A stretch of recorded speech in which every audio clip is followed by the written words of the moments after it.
মানুষের একটি সমস্যা আছে যে মানুষ সাফল্যকে মাপতে থাকেন, লক্ষ্যপ্রাপ্তিকে মাপতে থাকেন এবং তার তুলনা করতে থাকেন যে ও এত কিছু পেল আর আমি পেলাম না,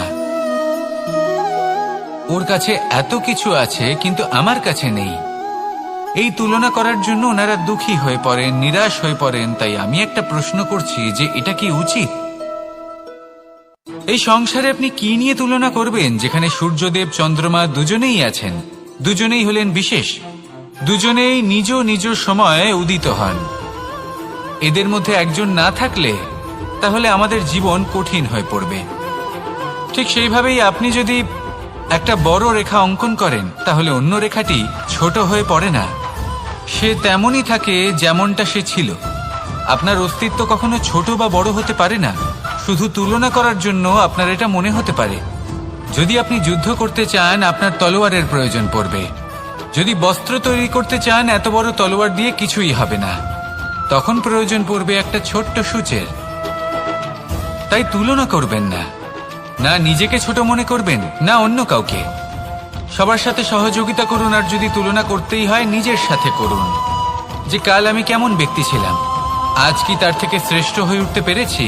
ভেবে দেখুন ভবিষ্যতে গিয়ে আপনি কতটা শ্রেষ্ঠ ব্যক্তি হতে পারেন। আসুন আমার সাথে ভালোবেসে বলুন রাধা রাধা। বস্ত্র আমাদের সকলের প্রিয়, এটা আমাদের জীবনযাপনের জন্য প্রয়োজনীয়। আমরা সবসময় চেষ্টা করি সেই বস্ত্র পরতে যা পরলে আমাদের দেখতে ভালো লাগে। কিন্তু কখনো এই কথা ভেবে দেখেছেন যে কিছু বস্ত্র যদি স্বচ্ছ হয় তাহলে তা পুরনো হলেও দেখতে ভালো লাগে? ঠিক তেমনি যেমন কোনো খাবার যদি মশলাদার না হয়, অত্যন্ত সুস্বাদু নাও হয়, কিন্তু যদি তা গরম হয়, টাটকা হয়, তাহলে খেতে ভালোই লাগে। ঠিক সেইভাবেই যদি কোনো ব্যক্তি সুন্দর নাও হয় কিন্তু তার কথা খুবই মধুর হয়, তাহলে সেই ব্যক্তি সকলের প্রিয় হয়। কোনো ব্যক্তি যদি ধনবান নাও হন কিন্তু তিনি যদি গুণী হন তাহলে এই সংসারে সম্মান লাভ করেন। সেই জন্য কখনো এই বিষয়ে দুঃখ পাবেন না যে আপনার কাছে ভৌতিক স্বাচ্ছন্দ্য নেই। আপনার কাছে সবথেকে বড় বস্তু, সবথেকে মূল্যবান বস্তু যেটা আছে সেটা হলো আপনার আত্মা, আপনার মন, আপনার বিচারধারা, আপনার গুণ, আপনার কথা। এগুলো সবসময় শুভ রাখুন এবং সবসময় নিজের সাথে রাখুন। এই জীবন সফল হবে এবং প্রেমময় হয়ে বলে উঠবে রাধা রাধা। বলে থাকেন যে জীবনে সময়ের পূর্বে এবং ভাগ্যের থেকে বেশি কিছুই পাওয়া যায় না। এটা যার যার নিজের বক্তব্য। আমি বলবো এই সময় আসলে কি? এই সময় হলো যাতে যুগ যুগান্তর নিহিত আছে, যার মধ্যে দিন আছে, মাস আছে, বছর আছে, ঠিক কিনা? বাস্তবে আপনার কাছে সময় কতটা আছে যা আপনি সদ্ব্যবহার করতে পারেন? তখন থেকে আছে যখন থেকে আপনি নিজেকে বুঝতে শুরু করেন। ততক্ষণ আছে যতক্ষণ না আপনি এই সংসার ছেড়ে চলে যাচ্ছেন। শুধু এটুকু সময় আছে আপনার কাছে। আর যদি ভাগ্যের কথা বলা হয় তাহলে ভাগ্য হলো সেই পরিস্থিতি যখন মানুষ নিজেকে সময়ের হাতে সমর্পণ করে দেন, তাকে ভাগ্য বলে। অর্থাৎ আপনি জীবনে পরিশ্রম করেছেন, বিপদের সম্মুখীন হয়েছেন, সামনে এগিয়ে গেছেন, কোথাও পৌঁছে গেছেন, এবং তখন আপনার মনে হলো যে ব্যাস এখানেই থেমে যাওয়া উচিত। তাহলে সেটাই হবে আপনার ভাগ্য। যদি ভাগ্যের কথা বলা হয় তাহলে বলবো সত্যবানের ভাগ্যে মৃত্যু লেখা ছিল, কিন্তু সাবিত্রীর কর্ম তাকে পুনর্জীবিত করে তুলেছিল। অর্থাৎ এই ভাগ্য বদল করা সম্ভব কর্ম এবং পরিশ্রমের দ্বারা। ভেবে দেখুন, রাবণ মাতা সীতাকে হরণ করেছিল। যদি শ্রীরাম সেটাকে ভাগ্য বলে মেনে নিতেন তাহলে কখনো ভাগ্য বিধাতা হয়ে উঠতে পারতেন না। ভাগ্য হলো একটা বাঁধন যেটাকে ভেঙে ফেলা খুব প্রয়োজনীয়। নিজের লক্ষ্যের কাছে পৌঁছতে হবে। হতেই পারে এই লক্ষ্য হলো পরমাত্মার কাছে পৌঁছে যাওয়া। আপনি যদি পরমাত্মার কাছে পৌঁছতে নাও পারেন তাও সেই পথে কিছুটা অগ্রসর হতে পারছেন, তাই না? তাহলে ভাগ্যের এই বাঁধন ভেঙে ফেলুন, নিজের কর্মের দ্বারা নিজের প্রারব্ধ গড়ে তুলুন এবং আমার সাথে ভালোবেসে বলুন রাধা রাধা। নন্দ বাবাও খেলার ছলে খুব বড় বড় শিক্ষা দিতেন। অনেকদিন আগেকার কথা, বাবা আমার জন্য একটা মানচিত্র নিয়ে এলেন। এটা ছিল জম্বু দ্বীপের মানচিত্র, ঠিক যেন একটা ধাঁধা, যা টুকরো টুকরো করে বিভিন্ন দিকে ছড়ানো, যেগুলোকে আমায় জুড়তে হতো। ব্যাস শুধু এটুকুই ছিল আমার কাজ। আমি বারবার প্রচেষ্টা করলাম, কিন্তু বারবার অসফলই রয়ে গেলাম। বাবা এটা দেখলেন এবং হাসলেন। বাবা বললেন, একটা কাজ করো, এই প্রত্যেকটি অংশকে উল্টে রাখো। আমিও উল্টে রাখলাম। তারপরে দেখলাম প্রত্যেক অংশে মানুষের শরীরের কোনো না কোনো অংশ চিহ্নিত। কোথাও হাত আছে, পা আছে, কোথাও মুখ আছে। বাবা বললেন যে এবার এটা জুড়তে চেষ্টা করো। আমিও জুড়ে দিলাম। মানুষের মানচিত্র পূর্ণ হলো। এবার বাবা বললেন, এটা উল্টে রাখো। মানচিত্র পূর্ণ আকার ধারণ করেছে। আমি বললাম, ঠিক আছে। আমি উল্টে রাখলাম। দেখলাম জম্বুদ্বীপের মানচিত্র পূর্ণ হয়েছে। বাবা বললেন, যদি দেশকে সফল করে তুলতে চাও, শক্তিশালী করতে চাও, স্থির বানাতে চাও, তাহলে সবার আগে দেশবাসীকে একত্রিত করতে শেখো। সকল সৈন্যগণ যখন একজোট হয়ে দাঁড়াবে, তখন দেশের শক্তি আরো বেড়ে যাবে। শুধু তাই নয়, বাবা বললেন, যদি ভালোবাসার সাথে জড়িয়ে পড়ো, তাহলে পরমাত্মাও তোমার সামনে এসে দেখা দেবেন। তাহলে এটাই করুন, আর আমার সাথে ভালোবেসে বলুন, রাধা রাধা। ছোটবেলা থেকেই আমি গরু চড়িয়ে অভ্যস্ত, সেই জন্য সকলে আমাকে গোপাল নামে ডাকত। কিন্তু গোপাল হয়ে আমি একটা অমূল্য শিক্ষা লাভ করেছি। আমি দেখেছি যে গৌশালাতে অনেক বাছুরের মধ্যে একটি গাই তার নিজের বাছুরকে অবশ্যই চিনে ফেলে। যেখানে সমস্ত বাছুর একই রকম দেখতে এবং প্রত্যেকের স্বরও সমান, তারপরেও সকল বাছুরের মধ্যে নিজের বাছুরকে ঠিক চিনতে পেরে যায় এবং তার সাথেই থাকে। ঠিক এইরকমই কিছুটা হয় আমাদের কর্ম এবং তার কর্মফল। আপনি সবার মাঝে থেকেও কোনো কর্ম যদি করেন, সেই কর্মফল সবার মধ্যে আপনাকে চিনে ফেলবে এবং আপনার সাথেই থাকবে। তাই যখনই কর্ম করবেন, ভেবে চিন্তে করবেন। কোনো কর্ম করার আগে একবার ভেবে দেখুন, তাহলে জীবনে বারংবার অনুতপ্ত হতে হবে না। কারণ বিষয়টা কিছুটা এরকম যে এই সংসারে আপনি কাল, কর্মফল এবং সময়, এই তিনের হাত থেকে কখনো লুকোতে পারবেন না, কখনো পালাতেও পারবেন না। আসুন আমার সাথে ভালোবেসে বলুন, রাধা রাধা।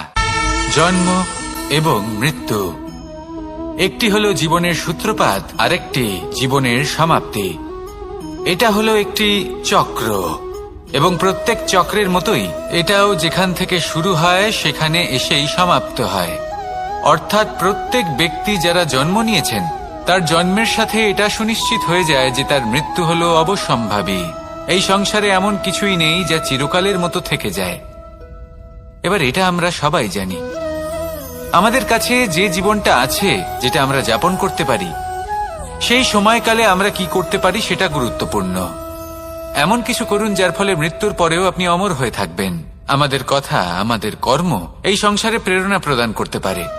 আর যদি আমরা প্রেরণা নাও জোগাতে পারি, তাও এই সন্তোষ বোধ যেন থাকে যে আমরা আমাদের জীবন ব্যর্থ হতে দিইনি। এই জীবন যাপন করার ইচ্ছেতেই আমরা সময় ব্যর্থ করে দিই। আর এই জীবনকে যাপন করার সর্বশ্রেষ্ঠ উপায় হলো এটাই যে কখন আমাদের মৃত্যু হবে, কিভাবে আমাদের মৃত্যু হবে, এই চিন্তা ত্যাগ করে যেন আমরা বর্তমানে বেঁচে থাকি, আজকে বেঁচে থাকি, আজকে দাঁড়িয়ে কর্ম করি এবং আজ যে সংকট সামনে তার সম্মুখীন হই। ভবিষ্যতের পথ নিজে থেকেই উন্মুক্ত হবে। আপনার জীবনে অনেক বড় বড় বিপদরূপী পাথর আসবে। সেই পাথরগুলিকে এতটাই দুর্বল করে দিন যাতে সেই পথ আপনি অগ্রসর হওয়ার পরে আপনার পেছন পেছন যে সেই পথ দিয়ে আসবেন, তিনিও যেন সহজেই পাথর চূর্ণ করে সামনে অগ্রসর হতে পারেন। মনে রাখবেন, আপনার প্রচেষ্টারও একটা মাহাত্ম্য আছে। যদি আপনি কোনো কেল্লার শিখরে পতাকা উত্তোলন নাও করতে পারেন, তাহলেও আপনার প্রচেষ্টার যে মাহাত্ম্য তা কখনো কমে যাবে না। সেই জন্য প্রচেষ্টা করতে থাকুন আর আমার সাথে ভালোবেসে বলুন, রাধা রাধা। মানুষ সবসময় চায় যে তার জীবনে যেন কখনো কোনো সমস্যাই না আসে। সে চায় তার জীবন যেন শুধুমাত্র শান্তি এবং সুখের দ্বারা পূর্ণ থাকে। কিন্তু এই চাহিদা অনুচিত কিছু নয়।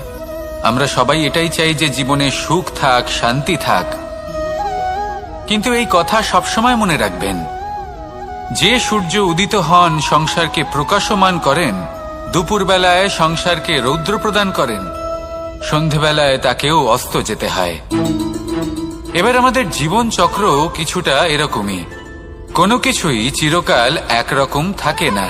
কখনো এই নদীকে দেখুন, যা বয়ে চলেছে। এই নদী যা বয়ে চলেছে তার পথেও অনেক বিপদ আসে। বড় বড় পাথরের সম্মুখীন হয়ে তাকেও সামনে এগিয়ে যেতে হয়। একটি পুকুর যা চারদিক থেকে ঘেরা, তার জীবনে কিন্তু কোনো সমস্যা নেই। কিন্তু এই সংসারে পুকুরের পুজো করা হয় না, পুজো করা হয় নদীকে। মনে রাখবেন, সমস্যার ঊর্ধ্বে তিনি উঠতে পারেন যিনি সমাধি লাভ করেছেন, যিনি এই সংসারেই নেই। যিনি এই সংসারে আছেন এবং জীবিত আছেন, তার জীবনের সমস্যা হলো শ্বাসবায়ুর মতোই গুরুত্বপূর্ণ। আসুন আমার সাথে ভালোবেসে বলুন, রাধা রাধা। বন হলো আমাদের সবারই প্রিয়। সেখানকার সৌন্দর্য, শান্তি, সেখানকার পরিবেশ আমাদের সকলের ভালো লাগে এবং সেখান থেকে আমরা কাঠ পাই, যা সংসারে আমাদের জীবনে আমাদের খুব সহায়ক হয়ে ওঠে। এর দ্বারা আমরা অনেক কিছুই প্রাপ্ত করতে পারি। অনেক বাদ্যযন্ত্র আমরা লাভ করতে পারি। এর অনেকভাবে প্রয়োগ সম্ভব। কিছু কাঠ অত্যন্ত সুগন্ধি হয়, যা আমরা ঈশ্বরকে নিবেদন করি, যেমন চন্দন। এবার ভাবুন, একজন অসাবধানী ব্যক্তি, তার হাত থেকে ছোট্ট একটা আগুনের ফুলকি যদি সেখানে পড়ে, তাহলে তা সমগ্র বনকে ভস্ম করে দিতে পারে। আর যখন এই আগুন ছড়িয়ে পড়ে, তখন তা কাউকে রেহাই দেয় না। অন্য বৃক্ষকে নয়, পাতাকে নয়, ফলকে নয়, কাঁটাকে নয়, কাউকে নয়, পথে যাকে পায় তাকেই ভস্ম করে দেয়। এই ছোট্ট আগুনের ফুলকি। কিন্তু এই ছোট্ট আগুনের ফুলকি সবার আগে কাকে ভস্ম করে? সেই সকল ছোট ছোট শুকনো পাতা, সেই ছোট ছোট গাছের ডাল। ঠিক সেইভাবেই আপনার জীবনে একজন খারাপ ব্যক্তি এসে হয়তো আপনার সমগ্র জীবন ধ্বংস করে দিতে পারে। আর আপনার এই জীবনে এই ছোট ছোট শুকনো পাতা এবং এই ছোট ছোট শুকনো কাঠ আপনার ছোট ছোট স্বার্থ। আপনার স্বার্থের দ্বারা এই অশুভ ব্যক্তি আপনার মনে অশুভ আবেগ বাড়িয়ে তুলবে এবং আস্তে আস্তে আপনার জীবন শেষ করে দিতে পারে। তাই মনে রাখবেন, এই জীবন অমূল্য। আপনি হলেন অমূল্য। এই জীবন যাপন করুন এবং এই জীবনের কাছে পৌঁছানোর দ্বার আর কোথাও নেই, আপনার কাছেই আছে। আপনার মনে, আপনার বিবেকে, আপনার দৃষ্টিভঙ্গিতে, আপনার ভাবনাতেই আছে। এই দ্বারকে খুলুন। জীবন সফল হবে আর ভালোবেসে বলবে, রাধা রাধা। কথায় আছে যে স্বপ্ন এবং লক্ষ্য হলো একটি মুদ্রারই দুটি দিক।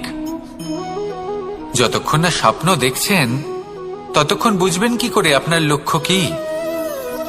স্বপ্ন দেখে যদি নিজের লক্ষ্য বুঝতে পারেন, সেটা পেতে চান, তবেই সেটা লাভ করতে পারবেন। কিন্তু স্বপ্ন এবং লক্ষ্য, এই দুইয়ের মধ্যে একটা ভারসাম্য রয়েছে, যেটা বজায় রাখা প্রয়োজনীয়। একে আমরা বলে থাকি পরিশ্রম। দেখুন, যদি আপনি স্বপ্ন দেখতে চান, তাহলে পরিশ্রম ত্যাগ করে নিদ্রা লাভ প্রয়োজন। কিন্তু যদি আপনি লক্ষ্য লাভ করতে চান, তাহলে আপনাকে নিদ্রা ত্যাগ করে পরিশ্রম করতে হবে। তাই আলস্য ত্যাগ করুন এবং সিদ্ধান্ত নিন যে আপনি কি চান।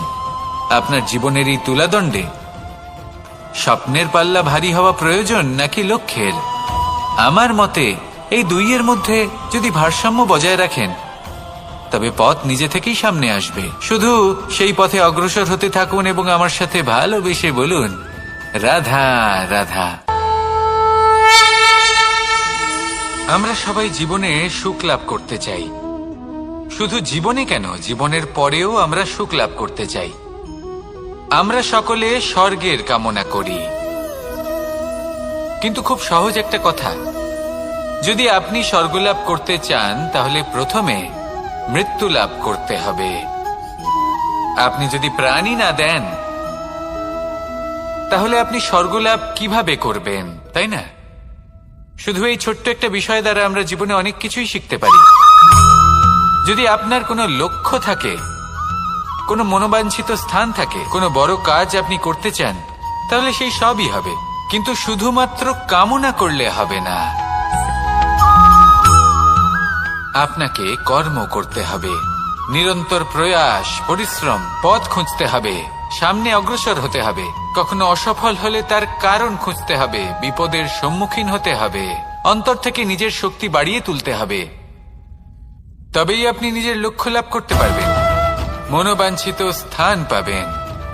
মহান নদী গঙ্গা একটি বিন্দু দ্বারা শুরু হয়, ধীরে ধীরে অগ্রসর হয়। কোনো পাথরে ধাক্কা খেলেও সে থামে না, বরং এগোতেই থাকে। তারপরেই সে মহান নদী গঙ্গা হয়ে উঠতে পারে। পরিশ্রম করুন, লক্ষ্য লাভ করুন, আর আমার সাথে ভালোবেসে বলুন, রাধা রাধা। এই সংসারে 3 ধরনের আবেগ অত্যন্ত গুরুত্বপূর্ণ, যা প্রত্যেক মানুষের জীবনে থাকে। প্রথমটা হলো আনন্দ, যা আমরা সবাই লাভ করতে চাই। দ্বিতীয় হলো ক্রোধ। এটা তখনই আসে যখন আমরা আমাদের উপর নিয়ন্ত্রণ হারাই বা কোনো পরিস্থিতি আমাদের প্রতিকূল হয়ে থাকে। তৃতীয় হলো দুঃখ। এই দুঃখ তখনই আসে যখন কোনো একটা পরিস্থিতি আমাদের মনের মতো হয় না, বা আমাদের প্রিয়জন আমাদের বুঝতে পারেন না, আমরা অমূল্য কিছু হারিয়ে ফেলি। তখন এই দুঃখ আমাদের হৃদয়ে আশ্রয় নেয়। এই 3 আবেগ হলো এমন যে আমাদের জীবনে আসতে এবং যেতে থাকবে। কিন্তু এই 3টি আবেগের বিষয়ে কোন কথাটা মনে রাখতে হবে সেটা শুনুন। যখনই আপনি আনন্দে থাকবেন, প্রতিশ্রুতি দেবেন না, কারণ যখন মানুষ আনন্দে থাকেন তখন তিনি নিজের বিবেক বোধ হারিয়ে ফেলেন। দ্বিতীয়ত, যখনই আপনি ক্রুদ্ধ হবেন, উত্তর দেবেন না, কারণ ক্রোধের বশে যে উত্তরই দেবেন সেটা শুভ হবে না। তৃতীয়ত, যখনই আপনি দুঃখী থাকবেন, কোনো সিদ্ধান্ত নেবেন না, তখন নিজের মনের ওপর, নিজের কর্মের ওপর, নিজের ওপর নিয়ন্ত্রণ রাখতে চেষ্টা করুন। যদি এই 3টি আবেগের ক্ষেত্রে এই জিনিসগুলো মনে রাখেন, তাহলে জীবনে কখনো আক্ষেপ করবেন না। আসুন আমার সাথে ভালোবেসে বলুন, রাধা রাধা। আমাদের মধ্যে বেশিরভাগ মানুষ কোনো না কোনো মহাশক্তির উপস্থিতিকে বিশ্বাস করেন। আমরা মনে করি যে এ হলো সেই মহাশক্তি যার প্রভাব, যার কৃপা চিরকাল আমাদের উপর বজায় থাকে। আমাদের কর্মের ওপর, কর্মফলের ওপর চিরকাল তার দৃষ্টি থাকে। আমাদের মধ্যে কেউ একে ঈশ্বর মনে করেন, কেউ বা প্রকৃতি মনে করেন, বা কেউ কোনো গৃহপালিত পশুর মধ্যে মহাশক্তির দর্শন লাভ করেন, বা কেউ কোনো বস্তুর মধ্যে। প্রত্যেকের নিজস্ব বিশ্বাস আছে, কিন্তু সেই শক্তির থেকে আশীর্বাদ লাভের জন্য বা কোনো ইচ্ছে পূরণের জন্য আমরা কখনো না কখনো মন্দিরে যাই।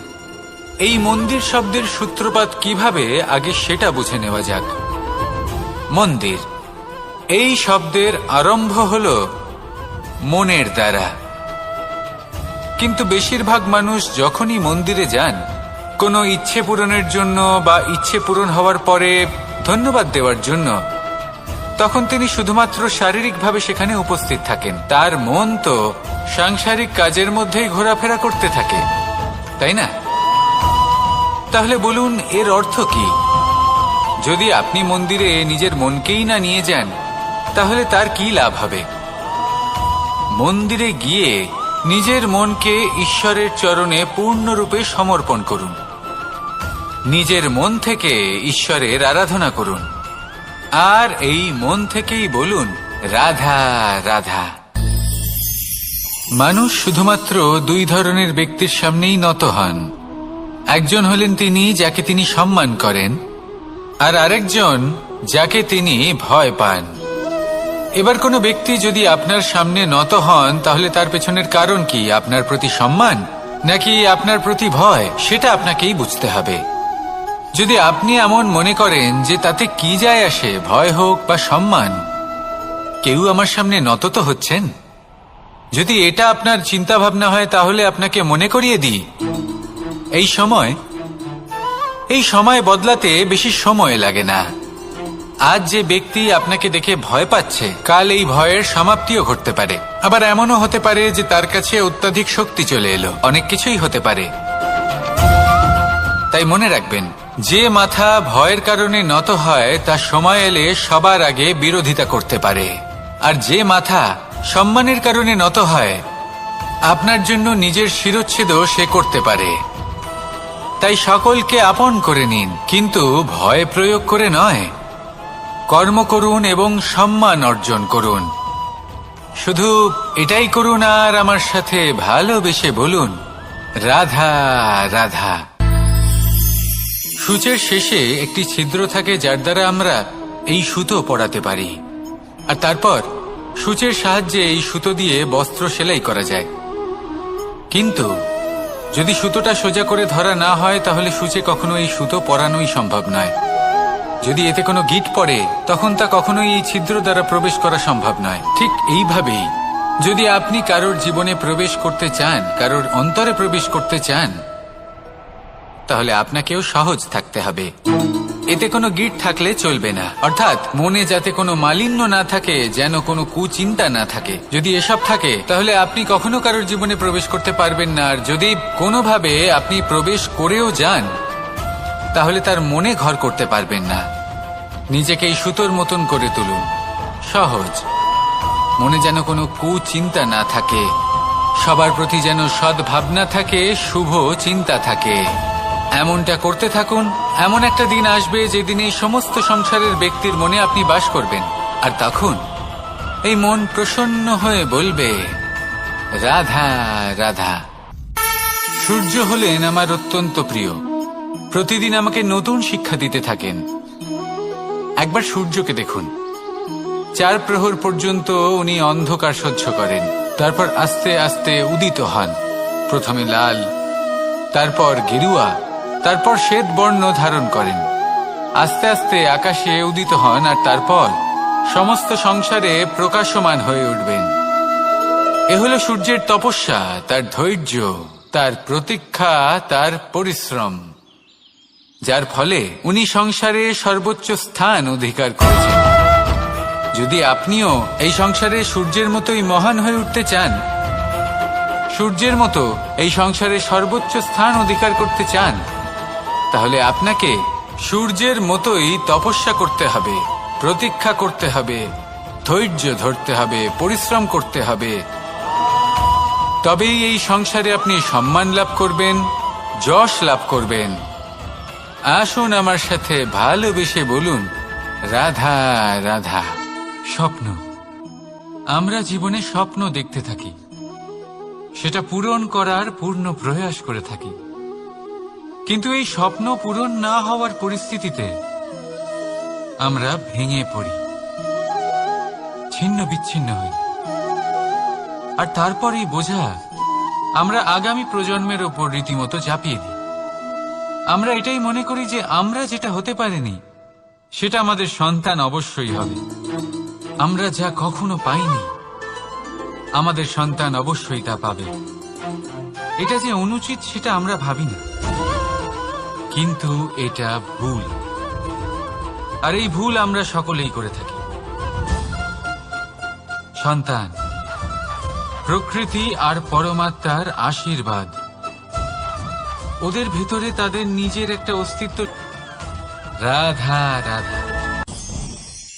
এই পুকুর দেখছেন আপনি? পুকুরের জল কখনো প্রবাহিত হয় না, একই স্থানে জমে থাকে, আর সেই কারণে কিছুদিন পর ময়লা হতে শুরু করে। কিন্তু তাও আমরা একে ত্যাগ করি না, আমরা তবুও একে পুজো করি। শুধুমাত্র এই কারণে নয় যে অতীতে সে আমাদের তৃষ্ণা মিটিয়েছে, কিন্তু এই কারণেও যে যদিও বা সে ভবিষ্যতে আমাদের তৃষ্ণা না মেটায়, কিন্তু প্রয়োজন হলে আগুন অবশ্যই নেভাতে পারে। ঠিক সেই রকমই হয় আমাদের সম্পর্ক। সম্পর্ক যা আমরা বহু বছর পরিশ্রম করে তৈরি করি, যে দরকার পড়লে আমাদের সহায়ক হয় কোনো না কোনোভাবে। সেই জন্য সম্মান করতে শিখুন এই সম্পর্কগুলিকে। শিখুন এই সম্পর্কগুলিকে অটুট রাখতে। কথায় কথায় এই সম্পর্কগুলিকে ভেঙে দিতে শিখবেন না। রাধা রাধা। বিষ, এই শব্দটা শুনলেই মনে অনেক কল্পনা জন্ম নেয়। কল্পনা অসহ্যকর তিক্ততা, কল্পনা অত্যন্ত বেদনাদায়ক মৃত্যু। এবার যদি আপনাকে জিজ্ঞেস করা হয় যে সবচেয়ে বিষাক্ত বিষ কোনটা, তাহলে আপনি কি বলবেন? কেউ বলবে সর্পের বিষ, কেউ বলবে কাঁকড়া বিছের, কেউ বলবে কালকিউটের বিষ।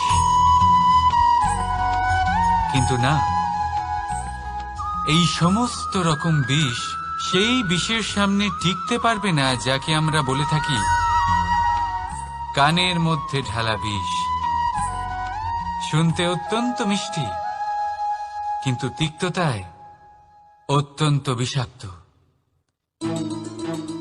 পেটের মধ্যে যাওয়া এই বিষ শুধুমাত্র একটি মানুষের মৃত্যুর কারণ হয়, কেবল একটি। কিন্তু কানের মধ্যে ঢালা এই বিষ একাধিক সম্পর্কের নাশ করতে পারে।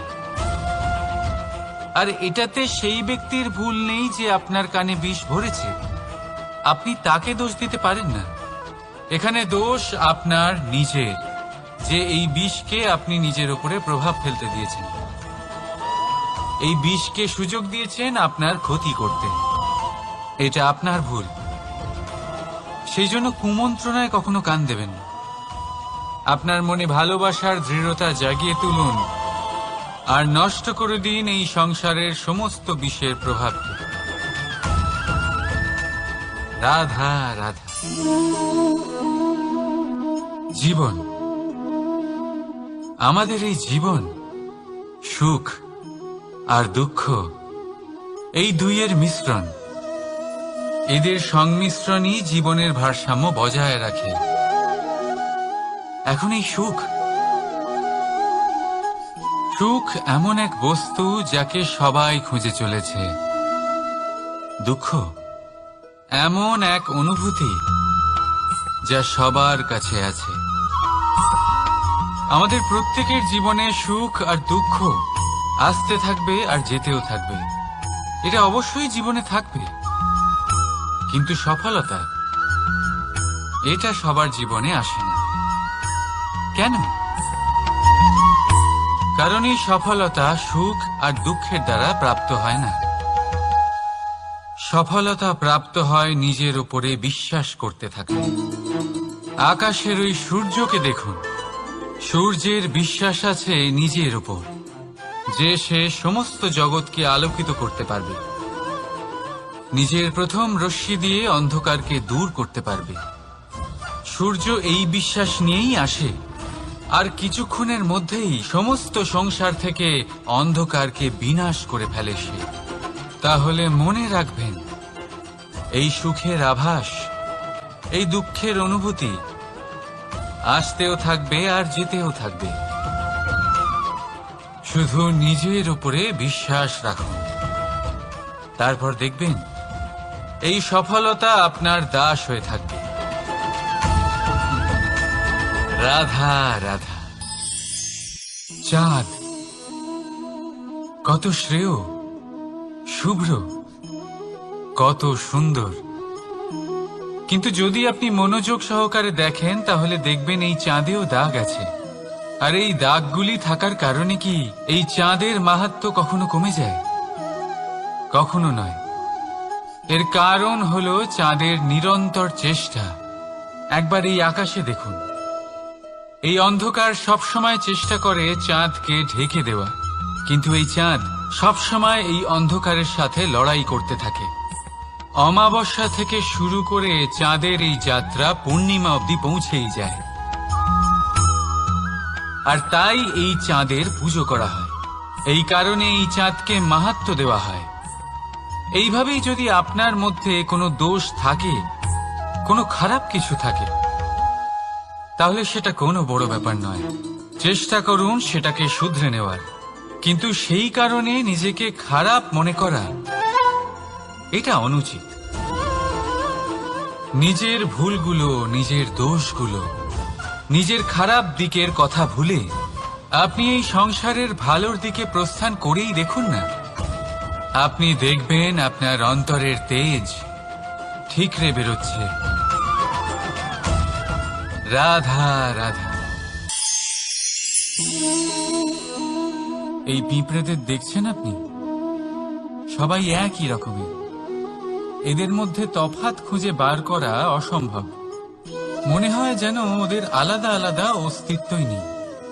কিন্তু যদি আপনি মন দিয়ে দেখেন তাহলে দেখবেন প্রতিটা পিঁপড়ের আলাদা কাজ নির্ধারিত, তাদের আলাদা অস্তিত্ব আছে।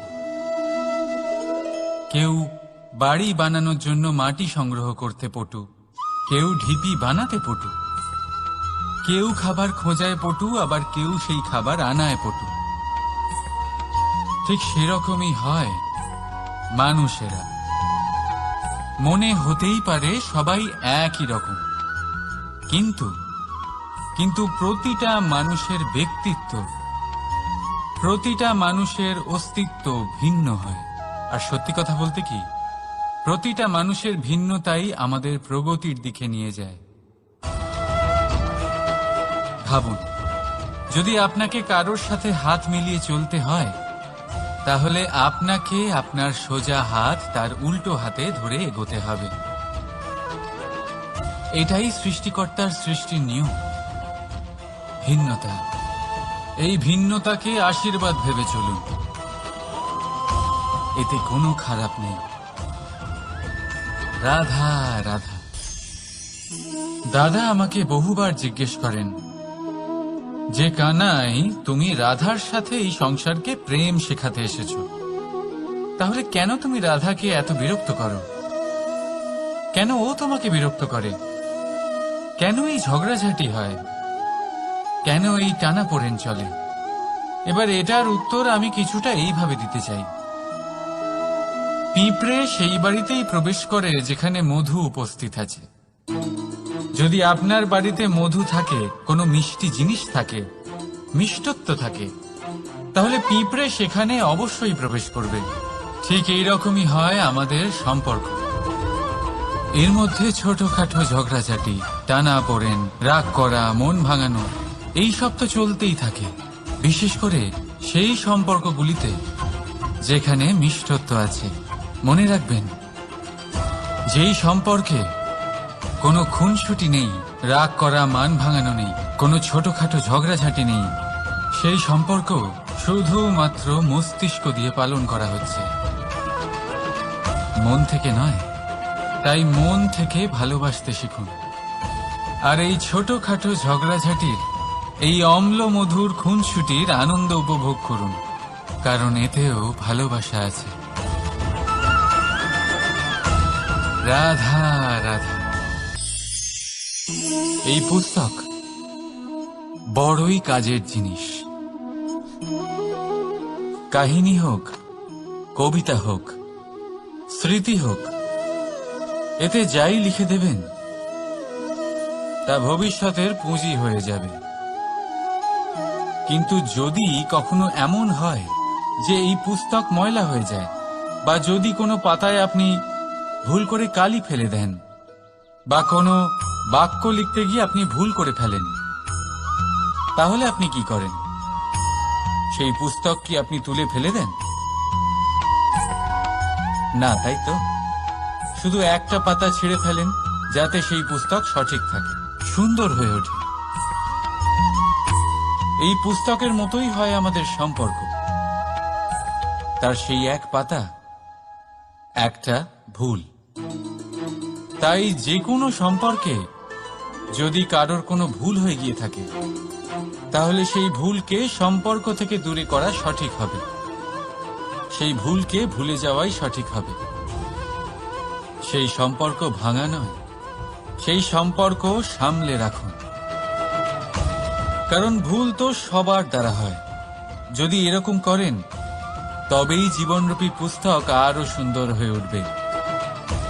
একে অপরকে ক্ষমা করতে শিখুন, একে অপরের ভুলকে ভুলে যেতে শিখুন।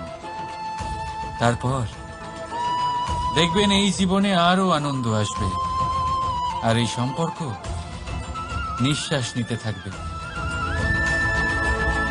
রাধা রাধা।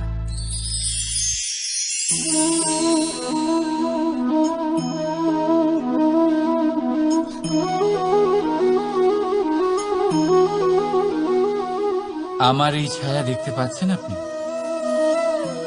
প্রকাশের স্রোত যখন মধুর আর দূরে থাকে তখন এই ছায়া লম্বা হয়ে যায়, কিন্তু যেই প্রকাশের স্রোত মাথার উপরে চলে আসে এই ছায়ার আকার ক্রমশ ছোট হতে থাকে, আর অন্ধকারে তো এই ছায়া বিলুপ্ত হয়ে যায়।